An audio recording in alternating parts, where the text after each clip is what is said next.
কুফুর পাঁচ প্রকারের।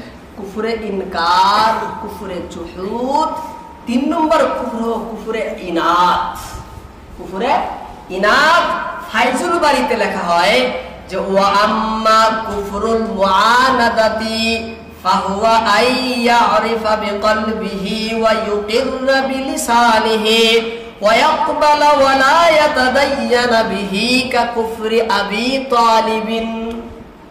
এই কুফর বলা হয় জরুরিয়াতে দিনের মধ্যে ইসলামের বিধিবিধান, ইসলামকে পরিপূর্ণভাবে সে সত্য বলে মানে, ইসলামকে পরিপূর্ণভাবে সত্য মানে, কোনো সন্দেহ করে না, মুখের দ্বারায়ও সে প্রকাশ করে, স্বীকার করে, মানে, দিলেও বিশ্বাস, মুখেও সে পরিপূর্ণভাবে স্বীকার করে, কিন্তু এই সত্যকে গ্রহণ করে না। এর মানে এর সাথে সে বাতিল ধর্ম পরিত্যাগ করে না। ইসলামকে সত্য মানে, অন্তর থেকেই মানে, মুখেও স্বীকার করে, তারপরেও সে কাফির। এই কাফির হলো কুফরে ইনাত, কুফরে মুআনাদা। এর অর্থ হলো সে পরিপূর্ণই কাফির। সে জান্নাতে যাবে, পশ্চিম কালেও যাবে না, এক মুহূর্তের কারণে যাবে, এক মুহূর্তের কারণেও যাবে না, চিরকালের জন্য সে জাহান্নামী। এই 5 প্রকার কুফরি। তাহলে মুখেও মানে স্বীকার করে, অন্তরেও বিশ্বাস করে, তারপরেও সে কাফির, তারপরেও কাফির। এই জন্য সে বাতিল মতবাদ, বাতিল ধর্ম পরিত্যাগ করে না, মূর্তি পূজা ছাড়ে না, অগ্নি পূজা ছাড়ে না, নাসরানিয়ত ছাড়ে না, ইহুদিয়ত ছাড়ে না, যেমন আল্লাহর নবীর চাচা আবু তালিব ছিলেন। ইসলামকে সত্য মানতেন, ইসলামকে সত্য বলে প্রকাশও করতেন, কিন্তু সে তার ধর্ম ছাড়তে রাজি নন, তার ধর্ম তিনি পরিত্যাগ করেননি, ছাড়েননি। তাহলে এই কুফর হলো কুফরে ইনাত। এ সম্পর্কে আল্লাহ তাআলা বলছেন আফাতুমিনুনা বিবাযিল কিতাব ওয়া তাকফুরুনা বিবায। তুমি ইসলামের ভিতরে, কিতাবের ভিতরে কিছু বস্তুকে মানবা, কিছু বস্তুকে অস্বীকার করবা, এটা তো মানার যোগ্য না, এটা গ্রহণীয় না। সূরা বাকারা আয়াত নম্বর 85। এই প্রকার এটাও কুফরি। বুঝতেছেন সকলে? 4 নম্বর কুফর হলো কুফরে নিফাক। 4 নম্বর কুফর হলো কুফরে নিফাক। যে করে তাকে বলা হয় মুনাফিক। মুনাফিক হলো 2 প্রকারের, একটা হলো আমলগত মুনাফিক, আর একটা হলো ঈমানগত মুনাফিক। আমলগত মুনাফিক হলো সে ঈমান ঠিক আছে, কিন্তু সে কামের মধ্যে মুনাফিকি করে, সে হলো ফাসিক। ইসলামী পরিভাষায় তাকে বলা হয় ফাসিক। তার ইমামতি বৈধ নেই, কিন্তু যে কুফুরে, যে নিফাকে ইমানি করে, নিফাকে ইমানি, অন্তরের ভিতরে যার নিফাকি, ইসলামের ভিতরে তাকে পরিপূর্ণ কাফির বলেছে, পরিপূর্ণ হবে কাফের বলেছে। সূরা বাকারার শুরুতে বিস্তারিত আলোচনা রয়েছে। আমি বাজার মসজিদে আমি বিস্তারিত আলোচনাও করেছি, যারা সেখানে ছিলেন তারা শুনেছেন বোধহয়। এই কুফরের নিফাক বলা হয় ইসলামকে সে পরিপূর্ণভাবে অন্তরে, তার অন্তরের ভিতরে তার ঈমান নাই, আস্থা নাই, বিশ্বাস নাই, ইয়াকিন নাই, অন্তরে সে ইসলামকে মানে না, জরুরিয়াতে দিন সে অন্তর থেকে মানে না, কিন্তু জাগতিক লাভের জন্য, দুনিয়াবি কোন স্বার্থের জন্য, দুনিয়ায় কোনো বস্তু পাওয়ার আশায় সে মুখের দ্বারা স্বীকার করে, প্রকাশ করে। অন্তরে সার ঈমান নাই, অন্তরে ইসলাম নাই, সে মুখে স্বীকার করে দুনিয়াবি স্বার্থে, জাগতিক কোন লোভে, পার্থিব কোন একটা লিপ্সায়, লোভে, পার্থিব কোন বস্তু পাওয়ার আশায় সে স্বীকার করে। এ সম্পর্কে ফাইজুল বাড়িতে লেখে ওয়া আম্মা কুফরুন নিফাক ফাবিআই ইউকিররা বিলিসানিহি ওয়া ইয়াকফুরা বিকলবিহি। ইউকিররা বিলিসানিহি, সে জবানের দ্বারা ইকরার তো করে, ওয়া ইয়াকফুর, সে কুফরি করে, অস্বীকার করে, বিকলবিহি, অন্তর দ্বারা, অন্তরে তার নাই। এ সম্পর্কে আল্লাহ তাআলা সূরা মুনাফিকুনের ভিতরে বলেন যে ইযা জাআকাল মুনাফিকুন ক্বালু নাশহাদু ইন্নাকা লারাসূলুল্লাহ ওয়াল্লাহু ইয়ালামু ইন্নাকা লারাসূলুহু ওয়াল্লাহু ইয়াশহাদু ইন্নাল মুনাফিকিনা লাকাযিবুন। আল্লাহ বলেন, হে নবী, কোন মুনাফিক যদি আপনার কাছে এসে বলে যে আমি সাক্ষী দিচ্ছি যে আপনি আল্লাহর রাসূল, আপনি আল্লাহর রাসূল, দিচ্ছি, অর্থাৎ প্রকাশ করে আল্লাহ বলছেন নবীকে, হে নবী আপনি শুনেন, আমি আল্লাহ সাক্ষী দিচ্ছি, আল্লাহু ইয়াশহাদু, আমি সাক্ষী দিচ্ছি, ইন্নাল মুনাফিকিনা লাকাযিবুন, এই ব্যক্তি মুনাফিক, এ যা বলছে মিথ্যা বলছে, এ যা বলছে মিথ্যা বলছে। অনেক আয়াত আছে কোরআনের ভিতরে, সময়ের জন্য সে আয়াতগুলো আমি তুলি না। এটা হলো 4 নম্বরের কুফরি, কুফরে নিফাকি বলা হয়, কুফরে নিফাক বা কুফরে নিফাকি। এটাও যদি কার ভিতরে থাকে, আমার আপনার ভিতরে থাকে, তাহলে আমি তো মনে করবো আমি মুসলমান, কিন্তু আসলে কিন্তু মুসলমান না, আসলে মুসলমান না। 5 নম্বর কুফর, কুফরে ইলহাদ, কুফরে ইলহাদ। এ সম্পর্কে ফাইজুল বারীতে লেখে, ওয়া ইনিতারাবা বিহি যাহিরান আও বাতিনান লাকিন্নাহু ইউফাসসিরু বাযা মা সাবাতা বিদ্দীনি যারুরা বিখিলাফি মা ফাসসারাহু সাহাবাতু ওয়াত তাবিউন ওয়া আজমাত আলাইহিল উম্মাহ ফাহুয়া জিন্দিক। কিতাবের ভিতরে লেখা হয় ফাইজুল বারীতে, ওয়া ইনিতারাবা বিহি যাহিরান আও বাতিনা, সে প্রকাশ্যভাবে এবং অপ্রকাশ্যভাবে স্বীকার করে, গোপনেও স্বীকার করে এবং প্রকাশ্যভাবেও স্বীকার করে। স্বীকার তো করে বটে, কিন্তু সেই ইসলামের ভিতরে, ইসলামের বিধিবিধান, ইসলামের হুকুম আহকাম, এর ভিতরে সেই ব্যাখ্যা করে যেই ব্যাখ্যা কোন বিখিলাফি মা ফাসসারাহু সাহাবাতু, কোন সাহাবা সে ব্যাখ্যা করেন নাই, ওয়া তাবিউন, সাহাবার ছাত্ররাও সে ব্যাখ্যা করে নাই, ওয়া আজমাত আলাইহিল উম্মাহ, গোটা পৃথিবীর উলামাও যে ব্যাখ্যা করেন নাই, গোটা পৃথিবীর উলামাও যে ব্যাখ্যা করেন নাই। এবার এক ব্যক্তি এসে জুব্বা কুব্বা পাগড়ি লাগায় এসে সেই ব্যাখ্যাটা পেশ করলো। এই ব্যাখ্যাটা সব মানে, কিন্তু এমন একটা ইসলামের জরুরিয়াতের দিনের বিষয়ের মধ্যে এমন ব্যাখ্যা পেশ করলো, সেই ব্যাখ্যাটা কোনো সাহাবাও করেননি, সাহাবার ছাত্রও করেননি, আর গোটা পৃথিবীর উলামারাও সে ব্যাখ্যা করেননি, সেই ব্যাখ্যা পেশ করলো। এবার এক ব্যক্তি এসে বলে যে আযান যে আমরা দেই এটা কোনো ইবাদত না, এটা একটা এলান মাত্র, এটা কি ইলান মাত্র, এটা কুফরে ইলহাদ। আমরা যে নামাজ পড়ি, তাই নামাজ এটা কোনো ইবাদত না, এটা তাশকিল, এটা কি তাশকিল, এটা কুফরে ইলহাদ। এইভাবে হাজারো মিসাল আপনাদের সামনে তুলে ধরা যাবে। এই সমস্ত বস্তু জান্নাতের অর্থ বেলেগ করে, জাহান্নামের অর্থ বেলেগ করে, রোজার অর্থ বেলেগ করে, তওবার অর্থ বেলেগ করে। গোটা পৃথিবীর উলামা, সমস্ত সাহাবা তাবেঈনরা ইসলামের যে বিধিবিধানের অর্থ করেছেন, সেই বিধানের অর্থ তারা না করে অন্য একটা নতুন ব্যাখ্যা পেশ করে। এটা হলো কুফরে ইলহাদ, এটাও কুফরি, এটাও কুফরি। বিভিন্ন কোরআনের আয়াতের ভিতরে বলছেন।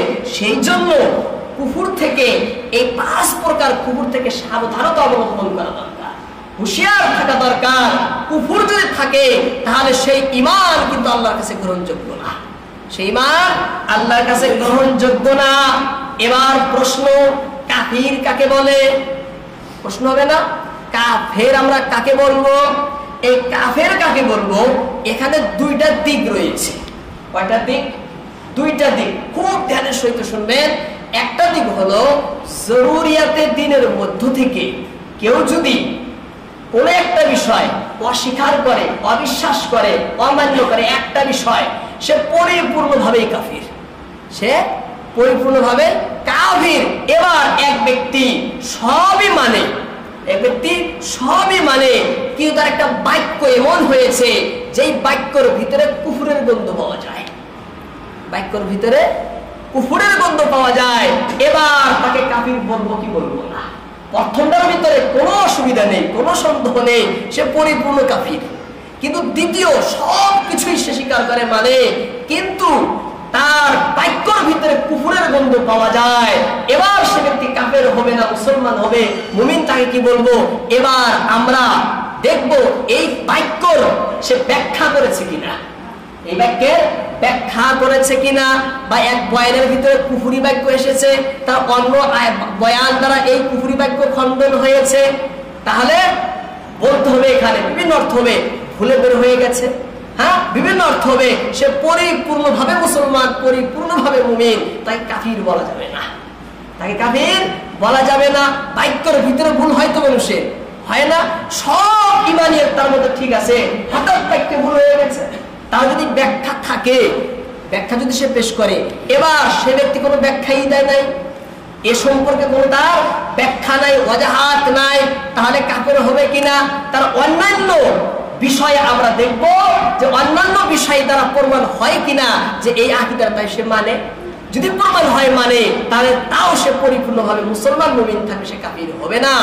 আবার যদি দেখা যায় যে প্রমাণ যদি পায় অন্য তার কথা দ্বারায় বা অন্য তার কিতাব দ্বারায় বা তার অন্য বয়ান দ্বারায়, অন্য কোনো কারণে যদি প্রমাণ পায় অন্য বস্তুতে যে আসলেই সে বস্তুটা অস্বীকার করে, তাহলে তাকে কাফির বলবো কিনা? তাও তাকে কাফির বলা যাবে না, তাও তাকে কাফির বলা যাবে না। কেন?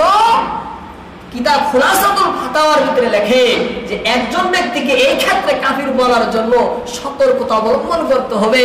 এখানে একজনের ভিতরে 100টাও যদি কুফরি থাকে, একটা দিক যদি ইমানের পাওয়া যায়, তাকে কাফির বলা যাবে না। তাই কি বলা যাবে না? কাফির বলা যাবে না। এই কথাটা এই ক্ষেত্রে, ওই ক্ষেত্রে না। একজনের দিকে, কথার দিকে, হ্যাঁ, বাক্যের ভিতরে 100টা দিকের ভিতরে 99 দিক কুফরি, মাত্র একটা দিক ইমানের থাকলেও তাকে কাফির বলা যাবে না। ক্লিয়ার হয়ে গেল? আমরা কাফির কাকে বলবো, কাকে বলবো না, কে মুসলিম কে মুমিন। এবার আসেন শিরিক কাকে বলে। কুফর হয়ে গেল। শিরিক কাকে বলে? আসলে শারহুল মাকাসিদের ভিতরে লেখা হয় যে কুফরের অপর একটা প্রকারই হলো শিরিক। কুফরের অপর একটা প্রকারই হলো শিরিক। শিরিক বলা হয় আল্লাহর জাত, সিফাত এবং ইবাদতে অন্য কাউকে শরীক করা। শিরিক কাকে বলে? আল্লাহর জাত, আল্লাহর সিফাত এবং আল্লাহর ইবাদতের মধ্যে অন্য কাউকে অংশীদার সাব্যস্ত করাই হলো শিরক। এবার প্রশ্ন, আল্লাহর জাতে শিরিক শরীক করার অর্থ কি? আল্লাহর জাতে শরীক মানুষে কিভাবে করে? হ্যাঁ, জানতে হবে না আমাদেরকে। আল্লাহর জাতে শরীক করার অর্থ হলো যে আল্লাহর খুদাইকে ভাগ ভাগ করে দেওয়া। খুদাইকে ভাগ ভাগ করে দেওয়া, একাধিক খুদাকে মানা। একাধিক খুদাকে মানাই হলো আল্লাহর জাতের মধ্যে শিরিক করলেন আপনি। খুদাইকে যদি ভাগ ভাগ করে দেওয়া হয়, অর্থাৎ যে সমস্ত সিফাত গুণ একমাত্র আল্লাহর মধ্যেই পাওয়া যায়, আল্লাহ ছাড়া সে কাজ আর কেউ করতে পারে না, ওই কাজটা যদি অন্য কাউকে দেন, অন্য কাউ করে বলে মনে করেন, তাহলে আপনি আল্লাহর জাতে শিরিক করলেন। আল্লাহ জাতে শিরিক করলেন। এক ভাষায় বলা হয় খুদাইকেই না রাখা। খুদাইকেই না রাখা।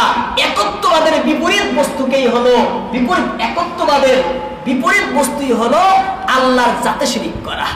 একজন 2 খুদা মানে, কেউ 3 খুদা মানে, কেউ বহু খুদা মানে, কেউ আল্লাহকেও খুদা মানে, আগুনকেও খুদা মানে, কেউ আল্লাহকে খুদা মানে, মূর্তিকেও খুদা মানে। এই সমস্ত হলো আল্লাহর জাতে শিরিক করা। আল্লাহর জাতে শিরিক করা। আল্লাহর সিফাতে শিরিক করা মানে কি? আল্লাহর সিফাতে শিরিক করা মানে হলো যে আল্লাহ রাব্বুল আলামিনের যেই সিফাত, যেই গুণাগুণ, যেই সমস্ত বৈশিষ্ট্য একমাত্র আল্লাহর জন্যই খাস, আল্লাহর জন্যই নির্ধারিত, আল্লাহর জন্যই নির্বাচিত, ওই সমস্ত বস্তু অন্যকে দেওয়া, ওই সমস্ত বস্তু অন্যকে দেওয়া বা তার মধ্যে অন্য কোন সৃষ্টিকে অংশীদার মনে করা। উদাহরণস্বরূপে আমি আপনাদের সম্মুখে কয়েকটা আল্লাহর এমন সিফাত তুলে ধরতেছি যেগুলো আল্লাহর জন্যই খাস আর কারোর জন্য না। আল্লাহর জন্যই খাস আর কারোর জন্য না। নাম্বার 1, হাকিমিয়াত, একমাত্র আল্লাহর জন্য। হাকিমিয়াত, হুকুমদাতা একমাত্র আল্লাহ তাআলা। হাকিম, হুকুম করনেওয়ালা একমাত্র আল্লাহ তাআলা। আল্লাহ তাআলা ছাড়া আর কেউ হুকুমের মালিক না। আল্লাহ তাআলা ছাড়া কেউ হুকুমের মালিক না, কেউ হুকুমদাতা না। এবার যদি কেউ আল্লাহকে হুকুমদাতা না মনে করে, তাহলে সে শিরিক করলো আল্লাহর সিফাতের মধ্যে। আল্লাহ তাআলা বলেন কুরআন সূরা আনআম আয়াত নম্বর 62, আলা লাহুল হুকমু ওয়া হুয়া আসরাউল হাসিবিন। আলা, হে বিশ্বের লোকেরা শোনো, লাহুল হুক, সমস্ত হুকুম একমাত্র আল্লাহর জন্য। হাকিমিয়ত কার? একমাত্র আল্লাহর জন্য। এই কথাই সূরা কাসাসের 70 নম্বর আয়াত 88 নম্বর আয়াতেও রয়েছে, এভাবে সূরা আনামেও, সূরা ইউসুফেও রয়েছে, অনেক সূরার ভিতরে রয়েছে। আল্লাহ বলেন ইনিল হুকমু ইল্লা লিল্লাহ, হুকুম একমাত্র আল্লাহর হবে। কার হবে? হুকুম একমাত্র আল্লাহর হবে। তাহলে জগতের কেউ হুকুমদাতা হতে পারে না, হুকুমের মালিক একমাত্র আল্লাহ তাআলা। প্রশ্ন, রাসূল কি তাহলে? আমরা বলি এটা সুন্নত, আমরা বলি রাসূল বলেছেন। আল্লাহ বলছেন কোরআনের ভিতরে আকিমুস সালাহ, এর ব্যাখ্যাদাতা হলেন রাসূল। এর ব্যাখ্যাদাতা রাসূল, হুকুমদাতা না। রাসূল কি না? হুকুমদাতা না, রাসূল হলেন ব্যাখ্যাদাতা, ব্যাখ্যাকারী।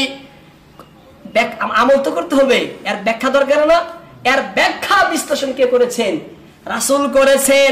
এবং কোরআন হাদিস রাসূলের কথা সবই ব্যাখ্যা করেছেন সাহাবারা, তারপরে ব্যাখ্যা করেছেন কিয়ামত পর্যন্ত যত উলামা আসবে সবাই ব্যাখ্যা করবেন, কেউ হুকুম দিবেন না। কেউ কি দিবেন না? কেউ হুকুম দেন না, সবাই ব্যাখ্যা করেন। এবার বলবেন যে ফরজ তো কোরআনে নাই, এই ওয়াজিব তো কোরআনে নাই, এই সুন্নত তো কোরআনে নাই, এই মুস্তাহাব তো কোরআনে নাই, এটা তো উলামারাই বানাইছে। প্রশ্ন হবে না? আসলে কি আল্লাহ কোরআন হাদিসের ভিতরে যে আমাদেরকে বিধান দেওয়া হয়েছে, এই বিধানের একটা স্তর আছে না? হ্যাঁ, কিছুগুলো বিধান খুব জোর দিয়ে দেওয়া হয়েছে, খুব তাকিদের সহিত বল প্রয়োগ করে কঠোর ভাষায় বজ্র হুঙ্কার ছেড়ে আল্লাহ আদেশ করেছেন, যেগুলা করতেই হবে মানুষের জন্য, না করলে কোনো নিস্তার নাই। আছে না এমন আদেশ? সেই আদেশকে কিভাবে বলবেন আপনি? লম্বা বলতে হবে না? সেই জন্য সেই সমস্ত আদেশকে বোঝাবার জন্য ইসলামী পরিভাষার ভিতরে ফরজ নাম দেওয়া হয়েছে। কি নাম দেওয়া হয়েছে? ফরজ নাম দেওয়া হয়েছে, ওই সমস্ত বস্তুকে বোঝাবার জন্য। ক্লিয়ার কথা? এইভাবে স্তর বাই স্তর করে এই সমস্ত বস্তুকে নামকরণ করা হয়েছে ওই সমস্ত বস্তুকে বোঝাবার জন্য। হ্যাঁ, ফরজ আলিমে বাড়াই নাই, আল্লাহ জরুরি করেছেন। এবার জরুরিটা কোন প্রকারের জরুরি, তার স্তর নির্ণয়ের দিকে বিভিন্ন দলিল গবেষণা করার পরে প্রথম পর্যায়ে রেখেছেন ফরজকে, তারপরে ওই সমস্ত বিধিবিধান তাদেরকে নাম দিয়েছে ওয়াজিব, তারপরে বস্তুগুলো রেখেছে সুন্নতে মুআক্কাদা নাম দিয়ে, তারপরে রেখেছে সুন্নতে গায়ের মুআক্কাদা নাম দিয়ে। এইভাবে সমস্ত বস্তুকে বিন্যাস করা হয়েছে। ক্লিয়ার কথা? তাহলে কেউ কিনা হুকুমদাতা না, সবাই হলো ব্যাখ্যাকারী। সবাই কি ব্যাখ্যাকারী? মূল হুকুমদাতা হলেন আল্লাহ তাআলা। এই ব্যাখ্যাটা আল্লাহ নিজেই এদেরকে দিয়েছেন। আল্লাহর নবীকে কোরআনে বলছেন লিতুবাইয়িনা লিন-নাস মা নুযিলা ইলাইহিম, এই কোরআন তো আপনাকে দিলাম, কিন্তু কোরআনের ব্যাখ্যা আপনি করে মানুষকে দিবেন, বলছেন না কোরআনের ভিতরে? হ্যাঁ, আবার তারপরে বলছে লাআল্লাহুম ইয়াতাফাক্কারুন, হে নবী শুধু আপনিই ব্যাখ্যা করবেন না, যাদের সামনে ব্যাখ্যা করতেছেন তারাও তো ব্যাখ্যা করবে।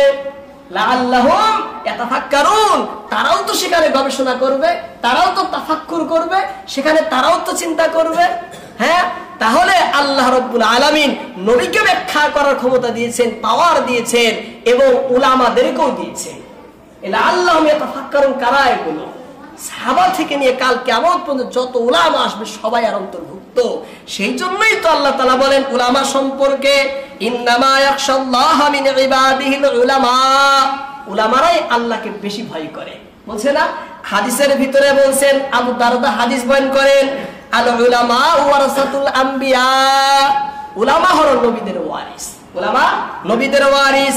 এই হাদিসটি আবু দাউদ, তিরমিজি, ইবনে মাজাহ, আল ইলাল মুতানাহিয়া, আল বদরুল মুনির, আত-তালখিস ইবনে হাজার অনেক কিতাবের ভিতরে এসেছে। এবং আবু দারদা থেকে ইমাম সাখাবী রাহমাতুল্লাহ আলাইহি আল মাকাসিদুল হাসানার 340 পৃষ্ঠার ভিতরে লেখেন আল উলামা ওয়ারাসাতুল আম্বিয়া, উলামাগণ হলেন নবীদের ওয়ারিস, উত্তরসূরি। ইন্নাল আম্বিয়া আলা ইউয়ারিসু দিনার ওয়ালা দিরহামা, নবীরা মানুষকে, উম্মতকে, কাউকে লাম ইউয়ারিসু ওয়ারিস বানান না, দিনার ওয়ালা দিরহামা, দিনার আর দিরহামের ওয়ারিস বানান না, টাকা পয়সা এর ওয়ারিস নবীরা বানান না। ওয়ারিস বানান কিসের? ইলমের ওয়ারিস বানান। কিসের ওয়ারিস বানান? ইলমের ওয়ারিস বানান। উলামারা নবীর ওয়ারিস ইলমের ক্ষেত্রে। ইলমের ক্ষেত্রে হলো উলামারা ওয়ারিস, সেই জন্য উলামাদের কথা নিতে হবে না, উলামাদের কথা নিতে হবে। সেই জন্য যেটা আমি বলতেছিলাম, একটা সংশয় দূর করলাম, মূল হুকুমদাতা আল্লাহ তাআলা, এরা হলেন ব্যাখ্যাকারী, এরা হলেন ব্যাখ্যাকারী। আল্লাহকে যদি কেউ হাকিম না মনে করে তাহলে মহা শিরক। আল্লাহর সিফাতের মধ্যে 2 নম্বর শিরক, ইলমে গায়বের মালিক একমাত্র আল্লাহ তাআলা। ইলমে গায়বের মালিক একমাত্র আল্লাহ তাআলা, আল্লাহ তাআলা ছাড়া আর কেউ ইলমের গায়বের মালিক না। কোরআনের ভিতরে সূরা বাকারা আয়াত নম্বর 3 এর ভিতরে আমরা সবাই পড়ি, আল্লাযীনা ইউমিনুনা বিল গায়ব। গায়বের প্রতি ঈমান আনতে বলা হয়েছে, গায়বের প্রতি ঈমান আনতে বলা হয়েছে। এই গায়ব কি তাহলে আমাদের গায়ব? হ্যাঁ, গায়বের মালিক আল্লাহ দেখেই তো তার প্রতি ঈমান আনতে বলা হয়েছে। গায়বের মালিক আল্লাহ দেখেই তো ঈমান আনতে বলা হয়েছে। এইভাবেই সূরা আনআমের 59 নম্বর আয়াতের ভিতরে আল্লাহ বলেন, ওয়া ইনদাহু মাফাতিহুল গায়বি লা ইয়ালামুহা ইল্লা হু ওয়া ইয়ালামু মা ফিল বাররি ওয়াল বাহর। আল্লাহ বলেন ওয়া ইনদাহু, আল্লাহর নিকটে রয়েছে মাফাতিহুল গায়ব, গায়বের চাবিকাঠি। গায়বের চাবিকাঠি আল্লাহর কাছে রয়েছে। লা ইয়ালামুহা, গায়ব সম্পর্কে কেউ জানে না, ইল্লাহু, একমাত্র আল্লাহ তাআলাই জানেন। ওয়া ইয়ালামু মা ফিল বাররি ওয়াল বাহর, আল্লাহ বলেন বার আর বাহারে যা কিছু রয়েছে সব সম্পর্কে আল্লাহ জ্ঞাত। শুকনাই কি স্থলভাগে এবং জলভাগে কি রয়েছে সব কিছুই আল্লাহ পরিপূর্ণভাবে জানেন। সেজন্য গায়বের মালিক কে? একমাত্র আল্লাহ তাআলা। সূরা আনাম আয়াত নম্বর 85 আল্লাহ তাআলা বলেন, এ হাবিব, গোটা পৃথিবীর মানুষকে আপনি বলে দেন আমার কাছে কোনো গায়বের খাজানা নেই, গায়বের জ্ঞান আমার কাছে নেই। আল্লাহ আমাকে যা জানান আমি তাই জানি, আল্লাহ আমাকে যা জানান তাই জানি। কথা ক্লিয়ার বুঝবেন, আলিমুল গায়ব একমাত্র আল্লাহ তাআলা। গায়বের মালিক একমাত্র কে? আল্লাহ তাআলা। নবী গায়েব জানে না? নাই, অনেক গায়েব জানে, শত শত গায়েব জানে, অসংখ্য গায়েব জানেন, কিন্তু নবী গায়েবের মালিক না। নবী গায়েবের মালিক না। আল্লাহর নবীকে যা জানাইছেন তাই জানেন, আল্লাহ যা জানাইছেন তাই জানেন। জান্নাত জাহান্নাম গায়েব ছিল, আল্লাহ বলছেন দেখে জানেন। আল্লাহ সম্পর্ক গায়েব ছিল, আল্লাহর মারিফত গায়েব ছিল, আল্লাহ জানাইছেন দেখে জানেন। দুনিয়া আখিরাতের ওই সমস্ত বস্তু ওহির মাধ্যমে আল্লাহ তাআলা নবীকে জানাইছেন না? হ্যাঁ, আল্লাহ নবীকে জানাইছেন দেখে নবী জানেন। যদি না জানাইতেন জানতে পারতেন না। অসংখ্য গায়বের খবর আল্লাহ নবীকে দিয়েছেন, কিন্তু নবী গায়বের মালিক না। গায়বের মালিক কে? একমাত্র আল্লাহ তাআলা। যদি কেউ আল্লাহকে আলিমুল গায়ব না মানে তাহলে সে আল্লাহর জাতে সিফাতের মধ্যে শিরিক করলো, আল্লাহর সিফাতের মধ্যে শিরিক করলো। এইভাবে কুদরতকার সার্বভৌমত্বের মালিককে, যাবতীয় ক্ষমতার অধিকারীকে একমাত্র আল্লাহ তাআলা। আল্লাহ হলেন সমস্ত খালিকের খালিক, মালিকের মালিক, ক্ষমতার ক্ষমতাবান, তাই না? আল্লাহই হলেন প্রকৃত প্রতাপশীল, পরাক্রমশালী, শক্তিধর। আল্লাহই হলেন ক্ষমতাবান। পরিপূর্ণ পাওয়ার একমাত্র আল্লাহরই, পরিপূর্ণ পাওয়ার একমাত্র আল্লাহ তাআলার। এই জন্য আল্লাহ বলেন ওয়ালিল্লাহি মুলকুস সামাওয়াতি ওয়াল আরদ, এই আসমান জমিনের সাম্রাজ্য একমাত্র আল্লাহর জন্য। ওয়ালিল্লাহি মুলকুস সামাওয়াতি ওয়াল আরদ ওয়াল্লাহু আলা কুল্লি শাইইন কাদির। আর আল্লাহ তাআলা সমস্ত বস্তুর উপরে ক্ষমতাবান, পরিপূর্ণ ক্ষমতাশীল। শাইউন বলা হয় সমগ্র সৃষ্টিকে আল্লাহ ছাড়া সব বস্তুকে কি বলা হয়? আরবিতে শাইউন বলে। আসমানও শাইউন, জমিনও শাইউন, হাওয়া বাতাস আগুন সব শাইউন, কিন্তু আল্লাহ শাইউনের মধ্যে নেই। সমস্ত বস্তু আল্লাহর ক্ষমতার মধ্যে রয়েছে। এই কুদরত যদি কেউ অন্য কাউকে দেয় তাহলে সে পরিপূর্ণভাবে আল্লাহর সিফাতে শিরিক করলো, আল্লাহর সিফাতে শিরিক করলো। সেই জন্য আল্লাহর এই কুফর শিরিক যদি ঈমানের সাথে মিশ্রণ হয় তাহলে সেই ঈমান আল্লাহর কাছে গ্রহণযোগ্য না, সেই ঈমান আল্লাহর কাছে গ্রহণযোগ্য না। আমি আপনাদের সম্মুখে ঈমান কাকে বলে, কুফর কাকে বলে, শিরিক কাকে বলে সম্মুখ বিস্তারিত আপনাদের সম্মুখে তুলে ধরেছি, আরো লম্বা বলা যাবে, কিন্তু জরুরি হিসাবে যতটুকু আপনাদের সামনে তুলে ধরেছি। এবার আমরা আসবো ইমানের দিকে। সর্বপ্রথম ইমান আল্লাহর প্রতি, আমানতু বিল্লাহি ওয়া মালাইকাতিহি ওয়া কুতুবিহি ওয়া রুসুলিহি। সর্বপ্রথম ইমান কার প্রতি? আল্লাহর প্রতি। আল্লাহর প্রতি ইমান আনার অর্থ কি? আল্লাহর প্রতি আমানতু বিল্লাহ কোরআনের ভিতরে আছে, অনেক জায়গায় আছে, পুরা কোরআনের ভিতরেই ভরা। এই আমানতু বিল্লাহ এর মূল অর্থ কি? আমানতু বিল্লাহ তখন পূর্ণ হবে যখন আপনি তিনটা বস্তুর উপরে বিশ্বাস করবেন। কয়টা? তিনটা বস্তুর উপরে বিশ্বাস থাকলেই আমানতু বিল্লাহর উপরে বিশ্বাস হবে। নাম্বার 1, আল্লাহর জাত বা সত্তার প্রতি বিশ্বাস স্থাপন। আল্লাহর জাত বা সত্তার প্রতি বিশ্বাস। নাম্বার 2, আল্লাহর সিফাত বা গুণাবলীর প্রতি বিশ্বাস। নাম্বার 3, আল্লাহর আসমা বা নাম সমূহের প্রতি বিশ্বাস। আল্লাহর জাত, আল্লাহর সিফাত, আল্লাহর নাম, এই তিনটার উপরে যদি আপনি বিশ্বাস করেন, আমি আপনি যদি বিশ্বাস রাখি, তাহলে হবে আমানতু বিল্লাহ, আল্লাহর প্রতি বিশ্বাস করা। যদি না থাকে তাহলে আল্লাহর প্রতি বিশ্বাস হবে না। এবার আল্লাহর সত্তার উপরে বিশ্বাস মানে কি? আল্লাহর সত্তার উপরে বিশ্বাস কখন পূর্ণ হবে? যখন আল্লাহর জাত সম্পর্কে 5টা বস্তুর আকীদা আমাদের থাকবে। কয়টা? 5টা। যদি আল্লাহর জাত সম্পর্কে 5টা আকীদা আমরা রাখি, বিশ্বাস স্থাপন করি, তাহলে আল্লাহর জাতের উপরে যেটা ঈমান, বিশ্বাস, ইয়াকিন, তখন সে পূর্ণ হবে। নাম্বার 1, আল্লাহর সত্তা একক অভাজ্য। আল্লাহর সত্তা একক অভাজ্য। আল্লাহ বলেন কোরআনের ভিতরে, কুল হুয়াল্লাহু আহাদ, আল্লাহ একক, ওয়া ইলাহুকুম ইলাহু ওয়াহিদ, লা ইলাহা ইল্লা হুয়ার রহমানুর রহিম। তোমাদের উপাস্য একক উপাস্য। 2 নম্বর আকীদা, আল্লাহ তাআলাই একমাত্র আউয়াল ও আখির। আল্লাহ শেষ, আল্লাহ শুরু, আল্লাহ অনাদি অনন্ত, আল্লাহ স্বয়ংভূ, অর্থাৎ অন্তরে বিশ্বাস, পরিপূর্ণভাবে বিশ্বাস করা। আল্লাহ কোরআনে বলেন সূরা হাদীদ আয়াত নম্বর 3, হুয়াল আউয়ালু ওয়াল আখিরু ওয়াদ যাহিরু ওয়াল বাতিন ওয়া হুয়া বিকুল্লি শাইইন আলীম। হুয়াল আউয়াল হুয়াল আখির, আল্লাহ এমন শুরু যার কোনো শুরু নেই, আল্লাহ এমন শেষ যার কোনো শেষ নেই। আল্লাহ আদি কিন্তু যার কোনো শুরু নেই। আল্লাহ অন্ত যার কোনো অন্ত নেই। কথাটা কঠিন বুঝতে। আল্লাহ অনাদি অনন্ত, অর্থাৎ শুরু থেকে আছেন, ছিলেন, চিরকাল থাকবেন।